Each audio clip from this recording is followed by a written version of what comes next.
क्या करता हूँ, ये कौन है?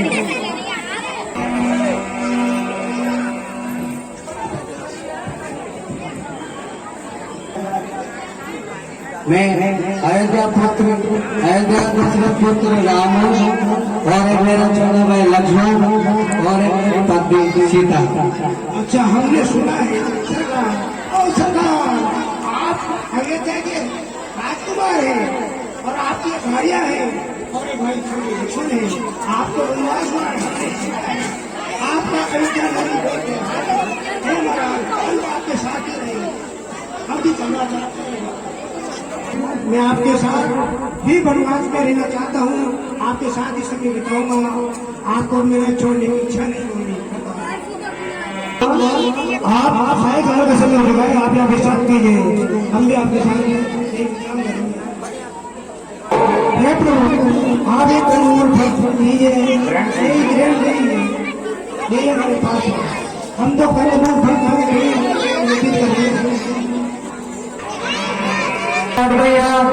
हम यही विश्राम करेंगे और सुबह प्रातः हमें जगा देगा तो हम आपको पते चले। ठीक है सर, ठीक है।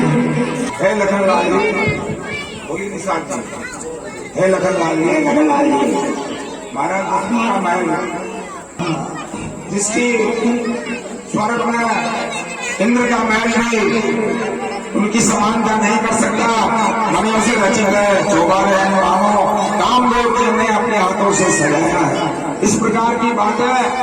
देखो त्रिलोकीनाथ तीनों में पति आज घास फूस की सातरी पर सो रहे हैं। मेरी माता जानकी मिथिला नरेश की पुत्री आज घास फूस पर सो रही है।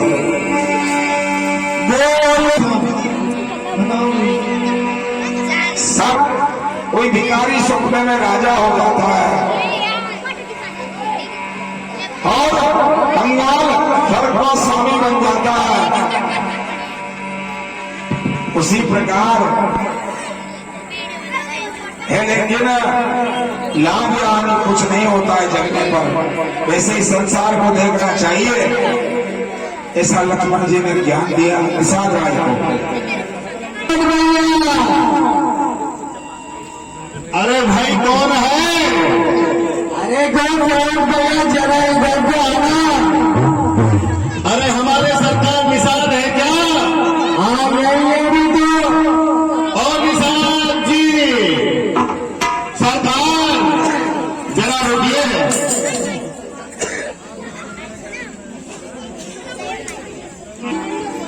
सरकार ये बताइए, हाँ क्यों भैया? ये जो आपके साथ है ना, जी सर, ये पीताम्बर वस्त्र धारण किए हुए हैं, इनके जटाएं हैं, कंधे के धनुष बाण हैं।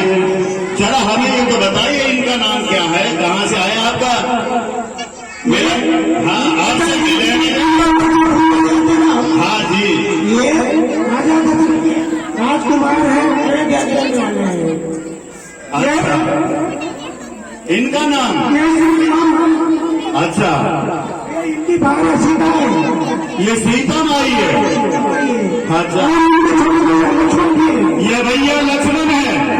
इनको इनकी माता देते हुए 14 वर्ष का वनवास दिया है, इसलिए ये 14 वर्ष के लिए जंगल में यही रहेंगे। अच्छा तो सरकार ये बताइए, मेरे से बचू कौन है? हाँ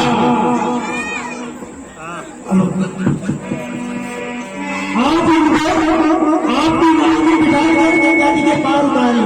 अच्छा अच्छा, ये आपसे काम है केवल भैया। अच्छा तो मैं उनसे मिलता हूँ। अच्छा ठीक है, जरा कचू पास में आइए ना।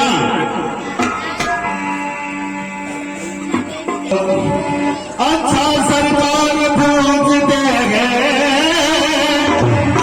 तो कहता हूँ सन से अपना है भंजन मेरे सनमुख है, फिर क्यों रहे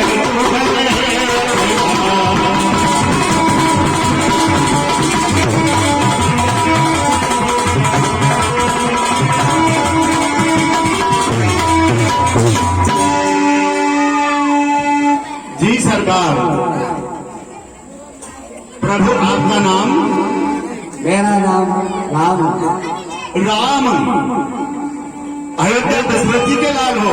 दशरथ पुत्र राम। अरे मेरे राम, और ये आपके साथ मेरी भाई सीता है और ये मेरा छोटा भाई लक्ष्मण। अच्छा, ये सीता मैया है, ये छोटे भैया लक्ष्मण जी है। सेवक को बताइए प्रभु मुझे क्या करना है। मुझे आप अपनी नाव लाइए और मुझे इस गंगा को पार करवाना है।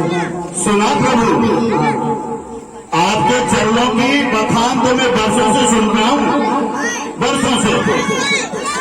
जरा मैं कहूँ तो आप सुनो, सुनाइए। सुना रहा हूँ। जादू है राजा जी के पद पंकज में, पत्थर में जान डालने की है शक्ति महाचरण में।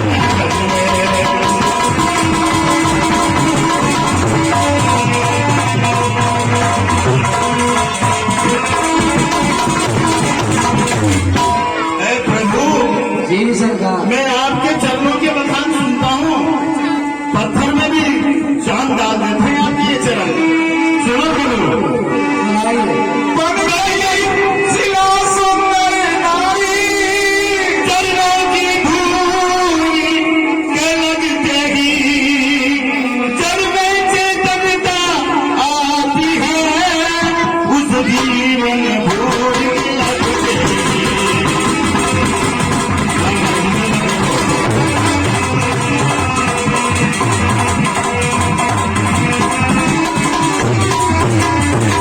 सुना प्रभु, चरणों की रज का ये प्रभाव जब पत्थर और शिला पर है, तू मेरी लकड़ी की नैया झूठे ही बस प्रभु।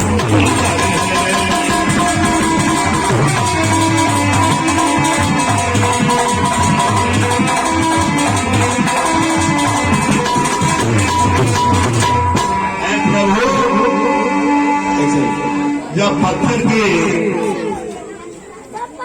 अहिल्या जो नारी बन जाए प्रभु, तो मेरी नाव ये लकड़ी की है प्रभु, मैं तो इसे जीवन यापन करता हूँ।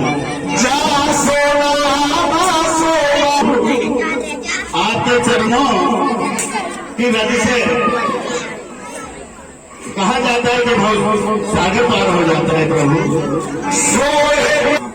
प्रभु आप कहो तो मैं आपके चरणों की रज को धोकर मैं देखता हूँ, पहले देख लो इनको मैं। अगर आपको संख्या है तो आप ये भी कर लो। प्रभु मेरी सुनो, मैं तुम्हारी सुनूंगा।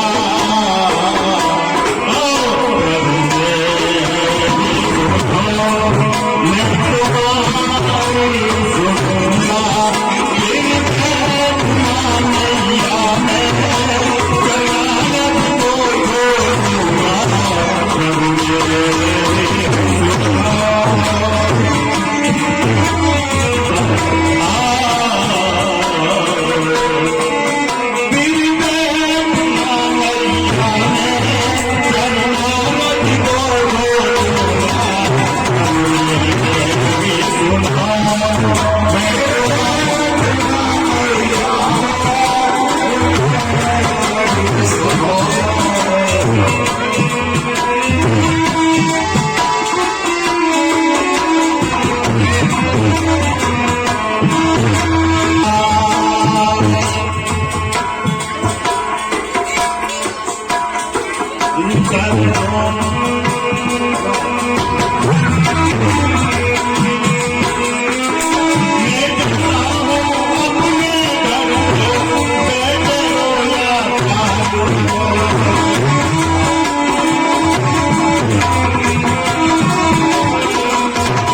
भाई बुलाओ ने कारण आप वही केवट अरे ओ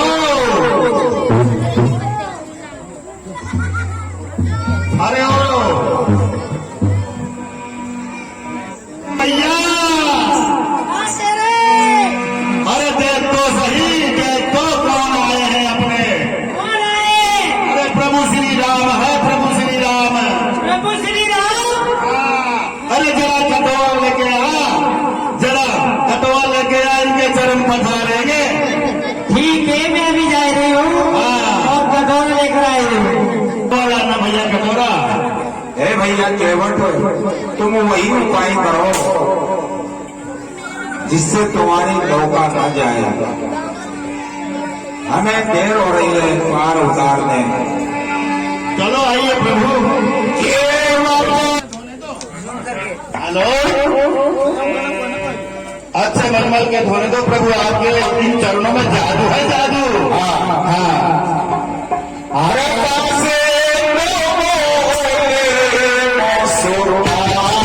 एक केवट भैया, अगर आपका संकोच संपूर्ण हो चुका है तो आप हमें अपनी नाम दिखाइए। ठीक है प्रभु, अब मैंने सब कुछ देख लिया आपके चरणों का। अब तो आपको संकोच बिल्कुल संकोच रही है प्रभु। बैठिए जरा मेरी नाव में। मैंने ऐसा सुना है आप गुरु विश्वामित्र के